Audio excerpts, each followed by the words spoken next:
Sur un plan plus pratique maintenant, la spécificité de la nation, comme nous disons d'une expression dangereuse, c'est d'être inséparable d'une pluralité de nations.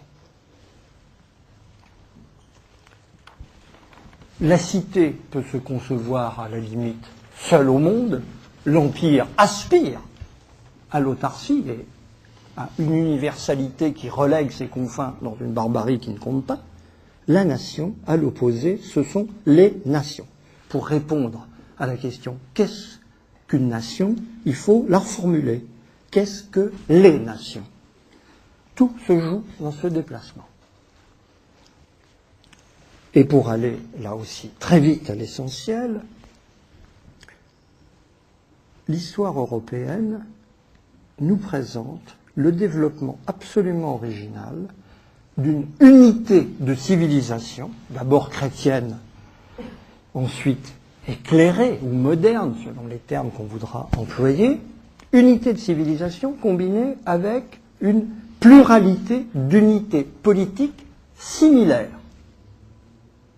qui deviennent progressivement similaires. L'Europe de 1500 n'est pas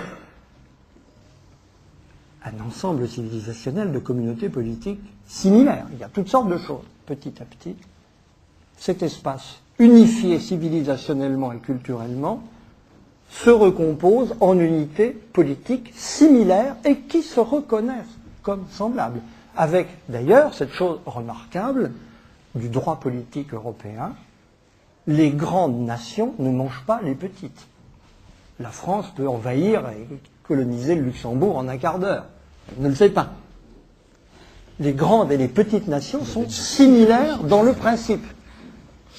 Cela paraît tout à fait évident, mais à l'échelle de l'histoire, c'est le contraire de l'évidence. Dès l'instant où une communauté est reconnue comme nation, elle a un droit à l'existence imprescriptible du point de vue des autres unités politiques qui jouent le même jeu qu'elle. Précisément, ce qu'a représenté l'hitlérisme en Europe, le nazisme, c'est le refus de cette règle commune du droit commun des nations en Europe, au profit du retour à une formule politique antérieure de la domination pour la domination, qui crée le droit.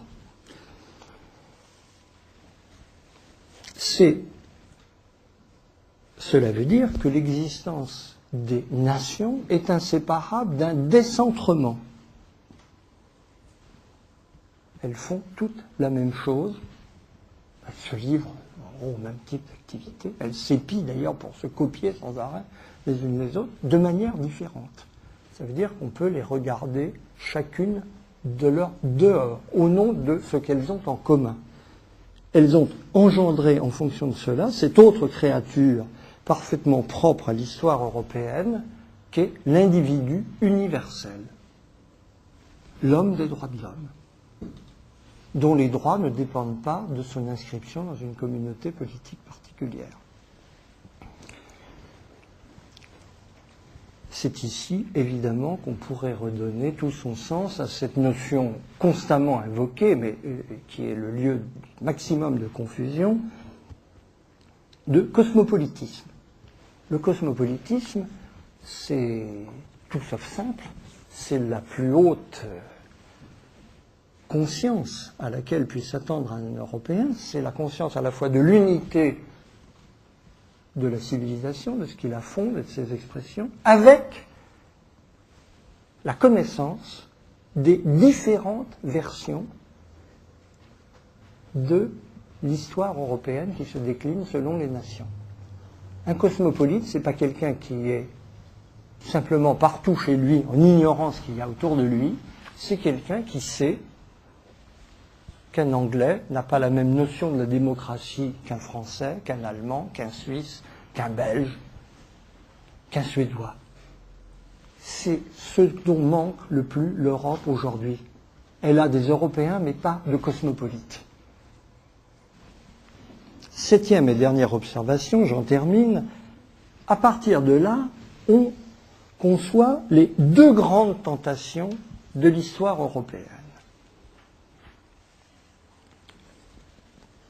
dont il faudrait suivre les formes à des moments différents de l'histoire, mais on peut les résumer en effet en reprenant ce vocabulaire classique qui a été celui de la politique du XXe siècle, la tension entre nationalisme et internationalisme.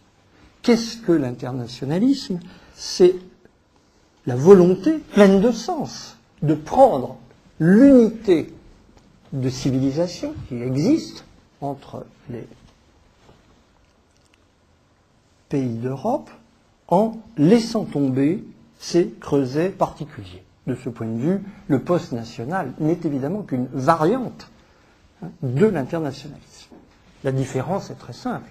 Le post-national, c'est l'internationalisme moins la révolution. Ça fait une sensible différence.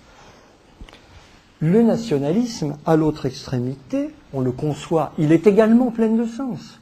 Chaque nation se veut l'expression exemplaire, le laboratoire par excellence de la civilisation européenne, voire cette expression tellement supérieure qu'elle a une vocation à commander toutes les autres, à les surplomber et à leur donner leurs règles.